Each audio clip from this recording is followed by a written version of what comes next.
नमस्कार, मी अतिशय गायकवाड माझ्या युट्यूब चॅनलमध्ये मित्रांनो तुमचं सगळ्यांचं स्वागत आहे। विषयाचा टायटल मित्रांनो तुम्ही वाचलाच असेल की भारतीय जनता पार्टीच्या दक्षिण रायगडच्या महिला मोर्चाच्या जिल्हाध्यक्ष चित्रा पाटील ह्या रायगड जिल्हा परिषदेच्या भारतीय जनता पार्टीच्या अध्यक्ष होणार। तर मित्रांनो मी अशा पद्धतीने टायटल का दिलेला आहे? मित्रांनो कालच रायगड जिल्हा परिषदेचं आरक्षण जाहीर झालेलं आहे। मी स्वतः तिथे होतो आणि लाईव्ह केलेलं होतं, तुम्ही पाहिलंही असेल। आणि मित्रांनो सगळ्यात महत्त्वाची गोष्ट म्हणजे याच्यामध्ये रायगड जिल्ह्यामध्ये जर सर्वात नशीबवान कोण जर महिला असेल तर त्या चित्रा पाटील आहेत असं मला इथं म्हणावं लागेल। कारण की मित्रांनो चित्रा पाटील ह्या अशा उमेदवार आहेत ज्या ओपन कॅटेगरीमध्ये येतात, ज्या सर्वसाधारण गटामध्ये येतात। मित्रांनो रायगड जिल्हा परिषदेच्या किंवा स्थानिक स्वराज्य संस्थेच्या ज्या निवडणूक असतात त्यांचं जे आरक्षण असतं मित्रांनो ते आलटून पालटून येत असतं, तुम्हाला चांगल्या पद्धतीने माहिती आहे।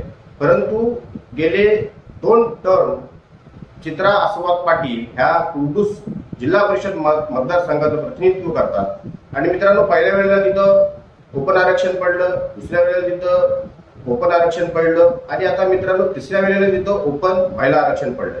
म्हणजे मित्रांनो एकाच जवळजवळ 15 वर्ष एकाच मतदारसंघामध्ये मित्रांनो ओपन आरक्षण पडलेलं आहे। मित्रांनो तुम्ही विचार करू शकता की किती प्रमाणात त्या नशीबवान आहेत।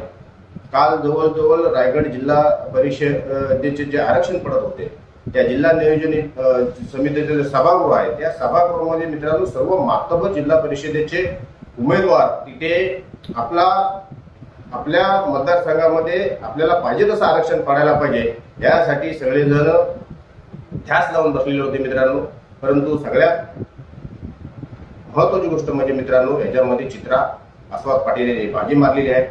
परंतु मित्रांनो ही एक महत्वाची गोष्ट आहे। परंतु मित्रांनो आता काही लोक बोलतील की बाकी भारतीय जनता पार्टीचे लोक सुद्धा आहेत ते सुद्धा जिल्हा परिषद अध्यक्ष होऊ शकतात। परंतु मित्रांनो हा एक फोटो तुम्ही बघू शकता, या फोटोवरून तुम्हाला लक्षात येईल की चित्रा आस्वाद पाटील या अध्यक्ष होऊ शकतात।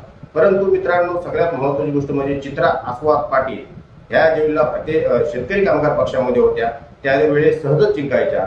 परंतु आता त्यांच्या विरोधात कोण आहे मित्रांनो हे तुम्हाला चांगल्या पद्धतीने माहिती आहे। चित्रा आस्वाद पाटील यांनी शकापाला रामराम केलेला आहे, भारतीय जनता पार्टीमध्ये प्रवेश केलेला आहे आणि त्याच्यानंतर त्यांची भारतीय जनता पार्टीमधून ही पहिली निवडणूक असणार आहे। युती आघाडीचं अजूनपर्यंत मित्रांनो गणित ठरलेलं नाही आहे। या सगळ्या मित्रांनो गोष्टी आहेत। परंतु मी ह्याच्यासाठी म्हटलेलं आहे की चित्रा आस्वाद पाटील या जर जिंकल्या तर जिल्हा परिषदेचे अध्यक्ष होऊ शकतात। कारण की मित्रांनो भारतीय जनता पार्टीने इथे रायगडचं जे काही लोकसभेचं तिकीट आहे ते तटकरेंना दिलेलं आहे।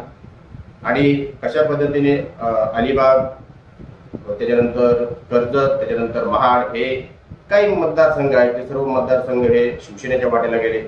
आणि मित्रांनो त्याच्यानंतर जर का भारतीय जनता पार्टीला अजूनपर्यंत सगळं गमावण्याची वेळ आलेली आहे तर निश्चितच जरी भारतीय जनता पार्टीच्या कमी जागा आल्या तरी सुद्धा भारतीय जनता पार्टीचा अध्यक्ष होईल मित्रांनो। एकंदरीत अशी परिस्थिती एकंदरीत असणार आहे। असो मित्रांनो चित्रा आस्वाद पाटील कशा पद्धतीने त्यांचे जे प्रतिस्पर्धी आहेत महाप्रतिस्पर्धी ज्यांनी त्यांच्या विरोधामध्ये जवळजवळ 10 वर्ष काम केलेलं आहे त्या मतदारसंघामध्ये ते सुद्धा तिथे साधे उमेदवार नाही आहेत। तुम्हाला सर्वांना नाव माहितीच आहे। उगाच आज पहिल्याच माझ्या ह्या जिल्हा परिषदेचे आरक्षण डिक्लेअर झाल्यानंतर व्हिडिओमध्ये मला कुठेही 2 जे उमेदवार आहेत त्यांच्यामध्ये तुल्यबल्यता करायची नाही आहे मित्रांनो। फक्त एवढंच सांगण्यासाठी हा व्हिडिओ बनवला की जर चित्रा आस्वाद पाटील ह्या जिंकल्या तर निश्चितच त्या भारतीय जनता पार्टीच्या पहिल्या रायगड जिल्हा परिषदेच्या अध्यक्ष असतील आणि त्याचा बहुमान त्यांना मिळेल।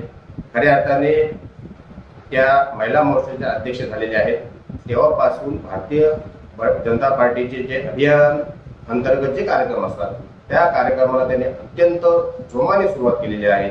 कुठलाही भारतीय जनता पार्टीचा नेता एवढ्या प्रमाणामध्ये संपूर्ण सध्या मतदारसंघामध्ये मित्रांनो काम करताना दिसत नाहीये। चित्राताई मतदारसंघातच नाही मला वाटते संपूर्ण रायगड जिल्ह्यामध्ये जोमाने काम करत आहेत, दक्षिण रायगड जिल्ह्यामध्ये। असो मित्रांनो हा एक छोटासा व्हिडिओ बनवला।